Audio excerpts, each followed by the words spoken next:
সুপ্রিয় দর্শক, কেমন আছেন সবাই? প্রেগন্যান্সি ট্রিক্স ইউটিউব চ্যানেলের আরেকটি নতুন ভিডিওতে আপনাদেরকে স্বাগত জানাচ্ছি। গর্ভধারণ করেছেন কিনা তা নিশ্চিত হতে প্রেগন্যান্সি কিট টেস্ট বা ইউরিন টেস্ট করা হয়। কিন্তু কিছু শারীরিক লক্ষণ আছে যা ইঙ্গিত করে যে আপনি গর্ভধারণ করেছেন। মাসিক মিস হওয়া গর্ভধারণের প্রাথমিক লক্ষণগুলোর মধ্যে একটি। তবে মাসিক মিস বিভিন্ন কারণে হতে পারে, যেমন হরমোনের ভারসাম্যহীনতা, ওভারিয়ান সিস্ট, স্ট্রেস বা মানসিক চাপ, এগুলো থেকেও মাসিক মিস যেতে পারে। এ ধরনের কনফিউশন এড়াতে মাসিক মিসের আগে শারীরিক এমন কিছু লক্ষণ আছে যা গর্ভধারণ করলে প্রাথমিক অবস্থায় দেখা দেয়, যা দেখে আপনি প্রকৃতপক্ষে প্রেগনেন্ট কিনা বুঝতে পারবেন। এছাড়াও মাসিক মিস হওয়ার কতদিন পর প্রেগনেন্ট বোঝা যায় সেটি নিয়েও আলোচনা করব। জানতে হলে প্রেগন্যান্সি ট্রিক্স চ্যানেলটির সঙ্গেই থাকুন। গর্ভধারণ সম্পর্কিত নতুন নতুন ভিডিও পেতে আমাদের চ্যানেলটি সাবস্ক্রাইব করুন। একটি মাসিক চক্র সাধারণভাবে 28 দিনের হয়ে থাকে, তবে কিছু মহিলার ক্ষেত্রে তা 35 দিনেরও হতে পারে। প্রত্যেক মহিলার জন্য এই চক্র আলাদা।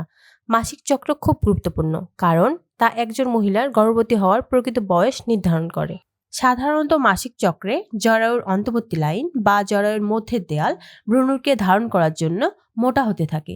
ভ্রূণের অনুপস্থিতিতে এই লাইন ভেঙে যায় এবং মাসিক হয়।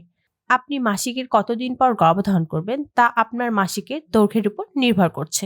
সাধারণত যেসব মহিলার 28 দিনে মাসিক চক্র সম্পূর্ণ হয় তাদের ক্ষেত্রে 14তম দিনে ডিম্বস্ফুটন হবে। ডিম্বস্ফুটনের সময় ডিম্বাশয় একটি পরিণত ডিম রিলিজ করে। এই ডিমটি ফ্যালোপিয়ান টিউবে এসে অপেক্ষা করে স্পার্ম বা শুক্রাণুর জন্য, এবং এরা মিলিত হলে ডিমটি নিষিক্ত হয়। পুরুষের শুক্রাণু যেখানে নারীর জরায়ুতে 3 থেকে 5 দিন পর্যন্ত বেঁচে থাকতে পারে, সেখানে একজন মহিলার ডিম্বাণু 12 থেকে 24 ঘন্টা পর্যন্ত সক্রিয় থাকে। এই সময়ের মধ্যে ডিম্বাণুটির সাথে শুক্রাণু মিলিত হলে গর্ভধারণ ঘটবে। ডিম্বস্ফুটন হবার পরে গর্ভবতী হওয়ার চেষ্টা করা বুদ্ধিমানের কাজ নয়। তাই মাসিকের পরে 11তম দিন থেকে 16তম দিনের মধ্যবর্তী সময় গর্ভধারণ করার জন্য খুবই গুরুত্বপূর্ণ। এই সময় সহবাস করলে গর্ভরোপণ হতে 8 থেকে 10 দিনের মতো সময় লাগে। এরপরে শরীরে প্রেগন্যান্সি হরমোন নিঃসরিত হয় এবং গর্ভধারণের শারীরিক লক্ষণগুলো মাসিক ডেটের 5-6 দিন আগে থেকে প্রকাশ পায়। অর্থাৎ মাসিকের 20 থেকে 22 দিন পর আপনি প্রেগনেন্ট কিনা তা বোঝা যাবে শারীরিক লক্ষণগুলো শরীরে প্রকাশ পাওয়ার মধ্য দিয়ে। এবার জানবো গর্ভধারণের প্রাথমিক লক্ষণগুলো সম্পর্কে, যেগুলো মাসিক মিসের আগে শরীরে প্রকাশ পাওয়ার মধ্য দিয়ে জানান দেয় যে আপনি গর্ভবতী। এবং বমি। গর্ভাবস্থার প্রাথমিক লক্ষণগুলোর মধ্যে রয়েছে সারাদিন বা সকালে বমি বমি ভাব বা বমি হওয়া। গর্ভাবস্থায় প্রেগন্যান্সি হরমোনের কারণে বমি বমি ভাব বা বমি হয়, যা গর্ভাবস্থার সুস্পষ্ট একটি লক্ষণ। 4. জ্বর হওয়া।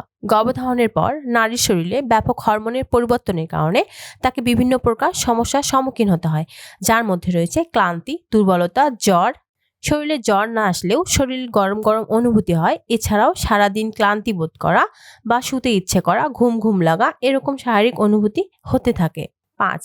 পেটে হালকা ব্যথা। গর্ভধারণ করলে কিছু মহিলার জরায়ুতে হালকা ব্যথা হতে পারে। এ সময় তল পেটে হালকা ব্যথা এবং আঁকড়ে ধরার মতো অনুভূতি হতে পারে। এছাড়াও হরমোনের পরিবর্তনের কারণে ডায়রিয়া বা কোষ্ঠকাঠিন্য হতে পারে। 6. হঠাৎ মেজাজের পরিবর্তন। গর্ভাবস্থার শুরুতে একজন গর্ভবতী মহিলার মেজাজের পরিবর্তন আসে। কখনো কখনো অল্প কথায় মন খারাপ হয়ে যায়, আবার একটু পরেই মন ভালো হয়ে যায়। 7. রুচির পরিবর্তন। গর্ভাবস্থার প্রাথমিক দিকে রুচির বেশ পরিবর্তন আসে। কোনো খাবার খেতে খুব বেশি ইচ্ছে করে, আবার কোনো কোনো খাবারের প্রতি কোনো ইচ্ছেই জাগে না, খেতে ভালো লাগে না। ভালো থাকুন, সুস্থ থাকুন। আপনার জন্য অনেক অনেক শুভকামনা। ভিডিওটি ভালো লাগলে একটি লাইক, কমেন্ট, শেয়ার করুন। ধন্যবাদ।